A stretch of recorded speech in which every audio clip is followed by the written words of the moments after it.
Akkam jirtan daawwattoota koo odeeffannoowwan ammaaf isin dhageessisuu qabadhee dhiyaadheera. Xiyyeeffannoon koos ayyaanni irreechaa birraa iddoowwan adda addaatti har'a kan ayyaaneffamee oole ta'uusaa manni maree federeeshinii fi bakka bu'oota uummataa boruu walgahii waloo kan baneessaa akka gaggeessanii fi qormaata kutaa 12ffaa boruu jalqabuuf ilaalchisuudhaan barattootaaf muummichi ministeeraa ergaa dabarsuu isaanii akkasumas immoo xumura irratti misooma qamadii boonee ilaalchisuudhaan odeeffannoo jiruun isinii qooda aga xumuraatti akka waliin turtaniif kabajaan isin affeera.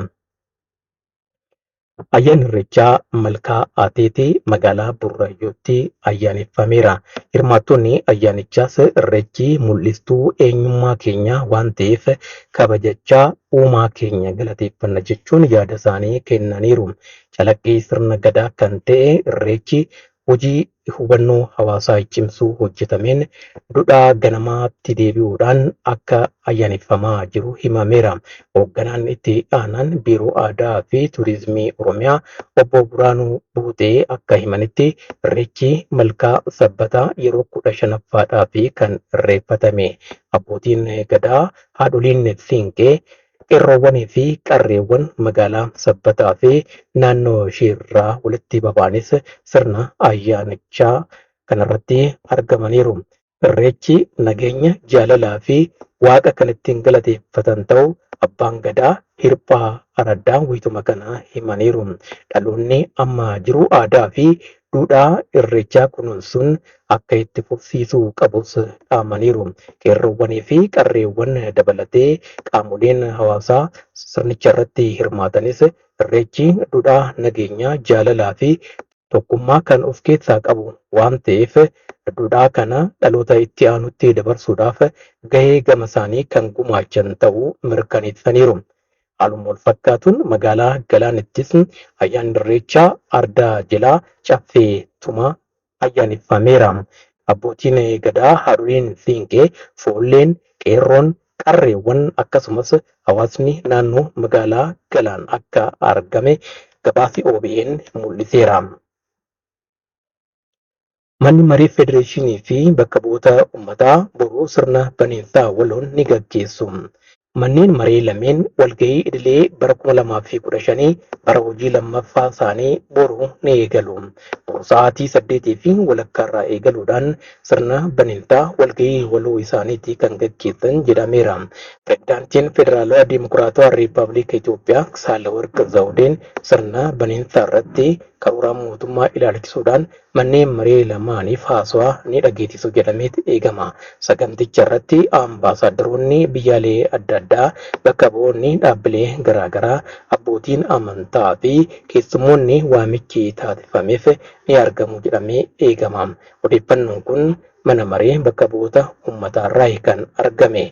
Egaa sirna baneessaa kana ilaalchisuudhaan miidiyaawwan adda addaatiin kallattiidhaan kan tamsaafamu ta'a. Barattoonni kutaa 12ffaa boruu qormaata isaanii ni jalqabu.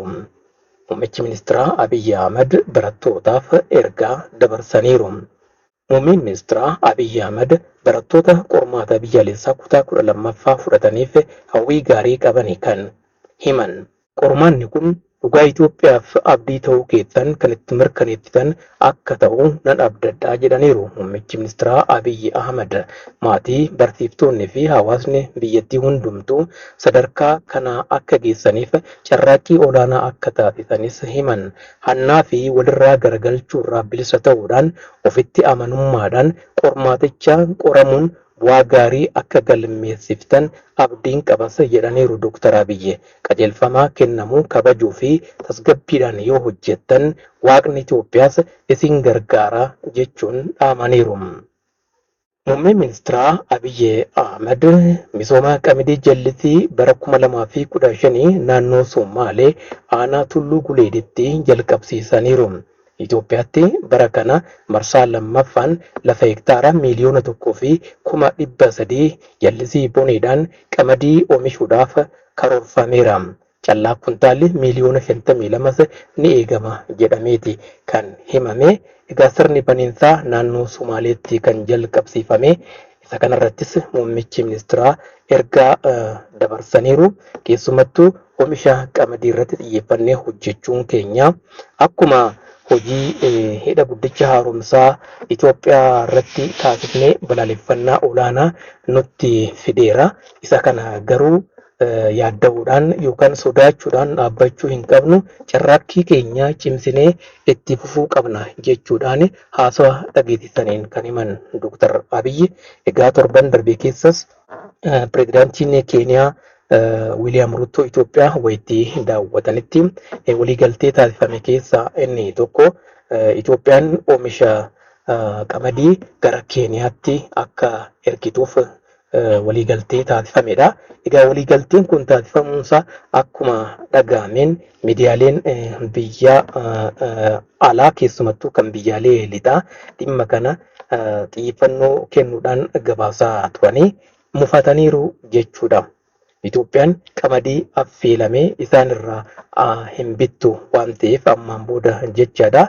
Sababa kanaan Itoophiyaa irratti mufataniiru jechuudha.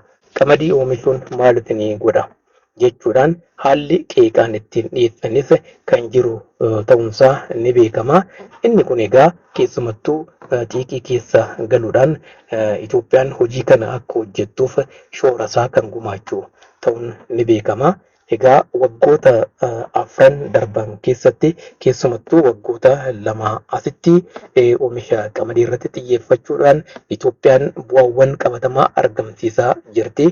Bara 2015 kana keessas hojiin misooma jallisii qamadii daran finiinee akka itti fufu taasisuudhaan gargaaramtummaa keessaa bahuudhaaf nyaataan of danda'uudhaaf kutannoon kan jiru ta'uusaa mul'isa jechuudha. Daawwattoota koo waan na daawwattaniif waan hordoftaniif baay'een isin galatoomfadha. Odeeffannoon kun kanneen birootis akka dhaqqabuuf sheer, laayikii fi sabiskiraayib godhaa. Galatooma.